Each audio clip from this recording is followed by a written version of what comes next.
Welcome dear students, आप सभी का इस नए वीडियो में स्वागत है। आज हमारा टॉपिक रहेगा इलेक्ट्रिक फील्ड। इलेक्ट्रिक फील्ड क्या होती है? इलेक्ट्रिक फील्ड सर्कुलर रिंग की वजह से कितनी होती है वो निकालेंगे। इलेक्ट्रिक फील्ड का सोर्स क्या है वो हम बताएंगे।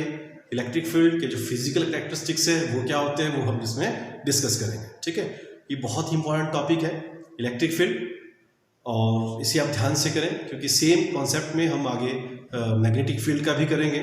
ठीक है, तो अगर आपको ये थोड़ा सा रेलेवेंट चीज़ें हैं, अगर आप इसको ध्यान से करोगे तो उस टॉपिक में आपको बहुत आसानी होगी। तो शुरुआत करते हैं इलेक्ट्रिक फील्ड का। फील्ड नाम से ही क्लियर है कि एक ऐसा रीजन जहाँ पे उसके रूल रेगुलेशन फॉलो किए जाते हैं। ठीक है, वो क्या होती है उसकी फील्ड। इलेक्ट्रिक फील्ड एक ऐसा रीजन हुआ जहाँ पे चार्जेस का इन्फ्लुएंस रहता है, चार्जेस अपना इम्पैक्ट ड्रॉ करती है, उसको हम इलेक्ट्रिक फील्ड बोलते हैं। ठीक है, तो इसका मतलब जो इलेक्ट्रिक फील्ड होती है उसका जो सोर्स है वो क्या होता है? चार्ज। और ये चार्ज रेस्ट फॉर्म में हम लेंगे। चार्जेस किस में है? रेस्ट फॉर्म में है, तो इसलिए ठीक है, तो ये पूरा कॉन्सेप्ट बन जाता है इलेक्ट्रोस्टैटिक्स का। ठीक है, कि जो इलेक्ट्रिक फील्ड होती है उसका चार्ज, उसका जो सोर्स है वो चार्ज होता है, और फील्ड क्या हुई? उस चार्ज के सराउंडिंग में एक ऐसा स्पेस जो चार्ज के सराउंडिंग में होता है जहां तक उसका इन्फ्लुएंस रहता है, जहां तक वो अपना इन्फ्लुएंस ड्रॉ कर सकती है। ठीक है, अब ये चेक करने के लिए हम इसके फील्ड में एक और चार्ज लाएंगे, और आपको पता है जो चार्जेस होते हैं वो एक दूसरे को अट्रैक्ट करेंगे या रिपेल करेंगे। ठीक है, तो वो उसका अपना इन्फ्लुएंस शो करते हैं। क्लियर है? अब यहाँ पे हम क्या करते हैं, हम सिर्फ एक टाइम पे एक चार्ज लेंगे, और जिस चार्ज की वजह से वो इलेक्ट्रिक फील्ड है उसको हम सोर्स चार्ज बोलेंगे, और जो चार्ज उसको इन्फ्लुएंस को चेक करने के लिए हम एक और चार्ज लेंगे। ठीक है, तो वो जो चार्ज होगा उसको हम टेस्ट चार्ज लेंगे। ठीक है, उसे हम टेस्ट चार्ज बोलते हैं। टेस्ट चार्ज का मतलब क्या हुआ कि जो सिर्फ टेस्ट करेगा उस सोर्स चार्ज के इन्फ्लुएंस को, सिर्फ टेस्ट करेगा, चेक करेगा, और उसकी अपना चार्ज जो अपना उसका इन्फ्लुएंस है, जो अपनी उसकी फील्ड है वो निग्लिजिबल है। क्लियर है? तो हम क्या बात की मैंने? Source charge. ठीक है, क्या होता है हमारे पास? सोर्स चार्ज, और एक होता है पॉइंट चार्ज। ठीक है, सोर्स चार्ज जो होता है मेन क्यू चार्ज हो गया, जो टेस्ट जो पॉइंट चार्ज होता है ये सिर्फ और सिर्फ सोर्स चार्ज के इंपैक्ट को, इन्फ्लुएंस को चेक करने के लिए होता है। ठीक है, मतलब source charge electric field draw करेगा और पॉइंट चार्ज उसको चेक करेगा कि इलेक्ट्रिक फील्ड कहां तक है, किस तक है। क्लियर है? तो मतलब इसने सोर्स, इसने इलेक्ट्रिक फील्ड प्रोड्यूस की, और इसने पॉइंट चार्ज ने उस इलेक्ट्रिक फील्ड के फोर्स को एक्सपीरियंस किया। तो मतलब ये सोर्स चार्ज पॉइंट चार्ज के ऊपर फोर्स ड्रॉ करेंगे। ठीक है, तो मतलब जो सोर्स चार्ज है it creates electric field and the test charge will exert. ठीक है, ये क्या करेगा? फिर जो टेस्ट चार्ज होता है ना, वो क्या करेगा? एक्सर्ट्स, मतलब ये जो सोर्स चार्ज ने फील्ड प्रोड्यूस की और एक्सर्ट किया charge on the point charge, मतलब point charge will experience the force of a source charge जो इलेक्ट्रिक फील्ड की वजह से वहां पे हुई। क्लियर है? अब हम क्या बात करते हैं कि इलेक्ट्रिक फील्ड जो हो गया, सोर्स चार्ज की वजह से इलेक्ट्रिक फील्ड होगी, और उस इलेक्ट्रिक फील्ड ने इसके पॉइंट चार्ज के ऊपर फोर्स ड्रॉ की। ठीक है, अब बात करते हैं हम इलेक्ट्रिक फील्ड इंटेंसिटी, जिसकी बात करते हैं हम। Electric field intensity. ठीक है, इलेक्ट्रिक फील्ड इंटेंसिटी क्या हो गया? ये जो फोर्स एक्सपीरियंस की, ये जो फोर्स एक्सपीरियंस की किसने? पॉइंट चार्ज ने। प्रोड्यूस किसने की? सोर्स चार्ज ने। तो ये जो फोर्स है per unit positive test charge, per unit positive test charge, इसको हम बोलते हैं इलेक्ट्रिक फील्ड इंटेंसिटी। क्या बोलते हैं इसको? Electric field intensity. और ये सोर्स चार्ज है ये इतना है, इट अप्रोचेस टू जीरो। ठीक है, मैंने बोला ये सिर्फ और सिर्फ इसके एग्जिस्टेंस को चेक करने के लिए होता है, अदरवाइज इसकी प्रोबेबिलिटी जीरो है। क्लियर है? हो गया यहां तक? इसके बाद ठीक है, अब बात करते हैं इलेक्ट्रिक फील्ड, इसके यूनिट की। Electric field its unit is force upon charge, that is it is Newton पर कूलम। कितना था? न्यूटन पर कूलम।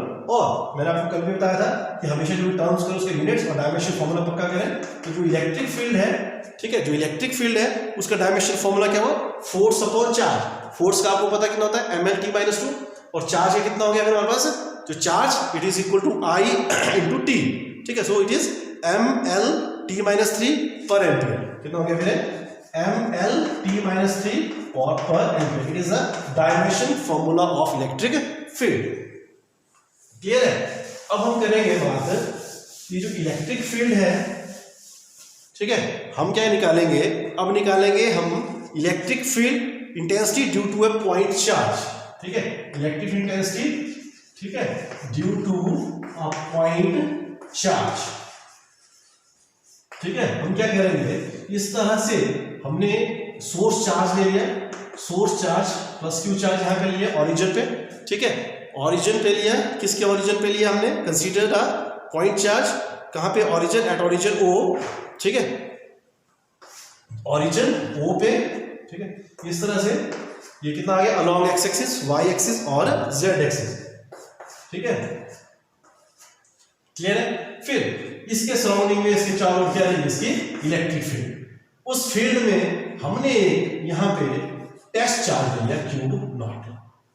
कितना ले लिया हमने, टेस्ट चार्ज ले लिया एट पॉइंट पी पे. कितना ले लिया हमने, क्यू नॉट. और its distance from the origin या from the source charge, it is r, it is vector quantity and it is its unit vector. Clear है? अब यहां पे निकालना हमने. अब हमने क्या किया, हमने पढ़ा है जो टू चार्जेस के बीच में फोर्सेस होती है.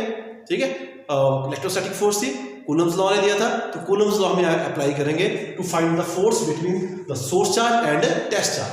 And that force, it is equal to 1/4 pi epsilon naught q naught upon r square. q naught upon r square. Magnitude में इतना ही. अगर आप इसको वेक्टर में लिखते हो, in that case we will take this unit vector r cap. ठीक है, अब now electric field it is equal to f upon q naught, where q naught approaches to 0. ठीक है, ऐसे कर सकते हो. फिर आप सिंपली यहाँ पे इसकी वैल्यू पुट करें.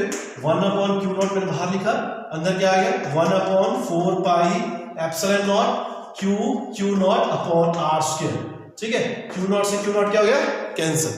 q नॉट से q नॉट क्या हो गया, कैंसिल. ठीक है, कितना बन गया, 1/4 pi epsilon not q upon r square r cap. This is an electric field. It is an electric field due to a point charge. Clear है? तो ये इलेक्ट्रिक फील्ड का था. ठीक है, फिर इसका एक फिजिकल कॉन्सेप्ट आता है कि जो what is the physical concept of this electric field. वो जो physical significance of electric field क्या रहती है, जो कॉन्सेप्ट ऑफ इलेक्ट्रिक फील्ड थी, ये सबसे पहले किसने दिया था, फैराडे ने. जो कॉन्सेप्ट जो था इसका, तो किसने दिया था, फैराडे ने दिया था. फैराडे ने क्या बोला था, ये जो इलेक्ट्रिक फील्ड है, जो कॉन्सेप्ट था, किसने दिया था, फैराडे ने. ठीक है, इसके अनुसार क्या था, इलेक्ट्रिक फील्ड वेक्टर क्वांटिटी होती है.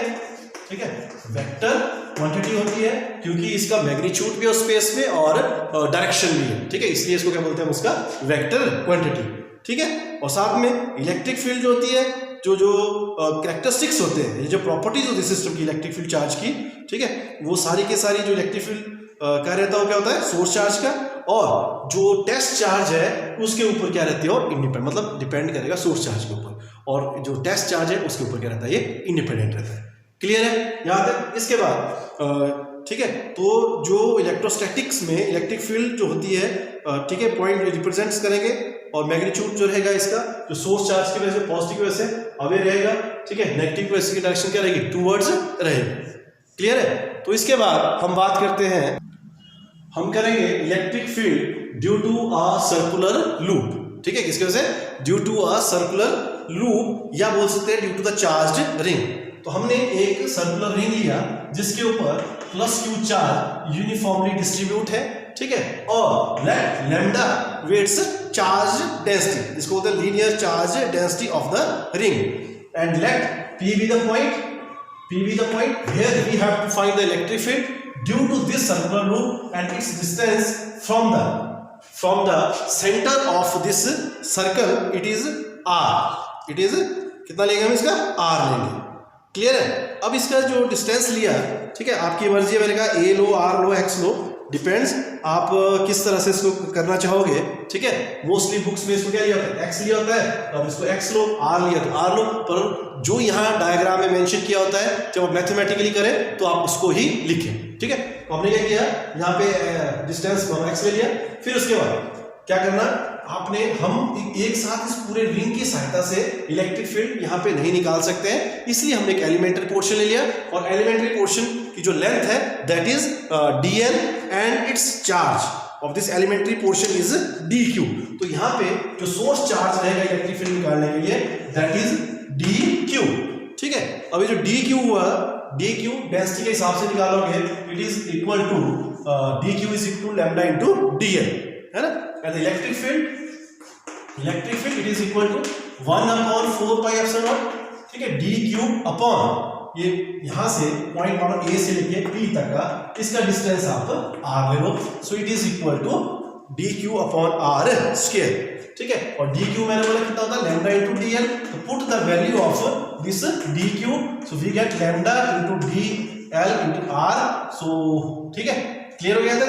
अब इसके बाद हम क्या करेंगे, अब जो इलेक्ट्रिक फील्ड जो इलेक्ट्रिक फील्ड हुई, हमने कहा जो पॉजिटिव चार्ज की वजह से जो इलेक्ट्रिक फील्ड होती है it is away from the charge, ठीक है। और ये क्या हुआ, अलोंग दिस डायरेक्शन DE, और it makes an angle theta with this, ठीक है, एक्सिस, है ना। एंड अगर ये थीटा है, ये एंगल भी क्या हो गया, theta. And this electric field, है ना, इलेक्ट्रिक फील्ड इस पॉइंट पे हुई, फिर इसको हम इसके कंपोनेंट में रिजॉल्व कर देते हैं। रिजॉल्व क्या किया, ठीक है, एक क्या हो गया इसका दिस हॉरिजॉन्टल कंपोनेंट, और दूसरा क्या हो गया इसका वर्टिकल कंपोनेंट, ठीक है। जब वेक्टर को रिजॉल्व करते हैं आपको पता है क्या होता है, vector into cos of angle between them, that is DE cos of theta, and normal component is DE sin of theta, clear है। अगर हम इसी तरह से इस रीजन पे, ठीक है, दूसरे इसके बिल्कुल अपोजिट में एक और एलिमेंट्री पोर्शन ले लें, फिर अगर हम इलेक्ट्रिक फील्ड निकालें तो उसकी वजह से क्या हुआ, इस डायरेक्शन में, और इस तरह से फिर से इसके क्या हो गया, ये एंगल थीटा, इसमें एंगल क्या होगा, थीटा, तो यहाँ पे DE हो गया, यहाँ पे हो गया DE sin थीटा, यहाँ पे DE cos ऑफ थीटा। मतलब अब जब ये पूरा पोर्शन में, पूरे रिंग में बहुत सारे एलिमेंट्री पोर्शंस होंगे, उन एलिमेंट्री पोर्शंस में दोनों के दो कंपोनेंट्स होंगे, एक वर्टिकल कंपोनेंट और दूसरा हॉरिजॉन्टल कंपोनेंट। जो रिजल्टेंट इसका रहेगा वो हम क्या करेंगे, जो इसका हॉरिजॉन्टल कंपोनेंट है उसको ऐड अप करेंगे, ठीक है, सबको ऐड करेंगे, और जो उसके वर्टिकल कंपोनेंट है they will cancel the effect of each other, ठीक है। हर एक का अपोजिट पॉइंट रहेगा, मैग्नीट्यूड सेम, सब कुछ उनका सेम रहेगा, तो इसका जो कंपोनेंट की वैल्यू भी सेम रही, इसलिए उनका जो नेट रिजल्टेंट आएगा वर्टिकल कंपोनेंट का वो क्या रहेगा, 0। जो रिस्पॉन्सिबल कंपोनेंट है for the total electric field of this circular loop it is DE cos of theta, ठीक है। तो हम क्या करेंगे, फिर जो हमारे पास टोटल आया, जो टोटल इलेक्ट्रिक फील्ड, ठीक है, total electric field E is equal to DE cos of theta, clear है। अब this D is 1/4 pi epsilon naught lambda DL r square into cos of theta, ठीक है। अब हम क्या करेंगे, हम इसकी वैल्यू पुट करेंगे, किसकी वैल्यू, एक तो हमको cos थीटा की वैल्यू चाहिए, cos थीटा की वैल्यू निकालने के लिए हम इस राइट एंगल ट्राइंगल को ले लेंगे, AOP राइट एंगल ट्राइंगल को, ठीक है। उसके हिसाब से क्या होता है कि जो cos थीटा है, this cos theta it is equal to, आपको ट्रिग्नोमेट्रिक जो रेशियो लगता है पंडित मदर साल वाला वो फॉर्मूला लगा सकते हो, ठीक है। उसकी वजह से कितना हो गया है, it is x upon r, base upon hypotenuse, clear है। फिर ये जो r है इसकी वैल्यू निकाल दीजिए, r क्या है, राइट एंगल ट्राइंगल के हिसाब से दिस इज हाइपोटेन्यूज, उसके हिसाब से r it is equal to x square plus a square. r क्या हो गया, तो r की जगह हम वैल्यू पुट करेंगे, क्या वैल्यू पुट करेंगे, या आप इसको डायरेक्ट यहां भर दो, E is equal to 1/4 pi epsilon naught, ठीक है, लैम्डा DL, ठीक है, cos थीटा क्या लिखे हम, x यहां लिखे मैंने, r आ गया, r यहां पे इट इज r क्यूब। फिर नेक्स्ट स्टेप में आप क्या लिखेंगे, 1/4 पाई एप्सिलॉन नॉट, ठीक है, lambda x DL upon r की जगह कितनी वैल्यू है r की, r क्यूब है, so it is x square plus a square 3/2, clear हो गया। अब हमने क्या करना, दिस इज, ठीक है, टोटल इलेक्ट्रिक फील्ड जो आएगी हमारी, ठीक है, वो क्या था, ये एलिमेंट्री पोर्शन में से। अब हम क्या करेंगे, जो टोटल था इसको क्या करेंगे, इंटीग्रेट करके आएगा सारा, इस तरह से आएगा इंटीग्रेट करके, so all the constant terms are outside, so 1/4 epsilon naught, ठीक है, कांस्टेंट है, d लैम्डा x कांस्टेंट है, x square plus a square 3/2 constant है, so it is equal to dl। So dl it is the total length of this loop, and the length of loop is its circumference, and circumference you know कितना होता है 2 पाई radius, तो 2 पाई radius कितना है इसका a, so it is equal to 1/4 pi epsilon naught lambda x square plus a square 3/2 into 2 pi a। कितना हो गया मेरे 2 पाई a। क्लियर है? अब 2 पाई a को आप क्या करो, इसको कंबाइन कर लीजिए, ठीक है। तो 2 पाई a जो आ गया हमारे पास है lambda into 2 pi a, it is a total charge on the ring, ठीक है। 2 पाई a इंटू लैम्डा, ठीक है। ये क्या हो गया density into length, density into length क्या हो गया total charge. So we can write 1/4 pi epsilon naught qx upon x square plus a square 3/2। समझे कहां से वो है 2 pi a into lambda, 2 pi a into lambda क्या है total charge on the ring, that is qx, ठीक है। So it is a total electric field due to this circular charge circular loop. Clear है?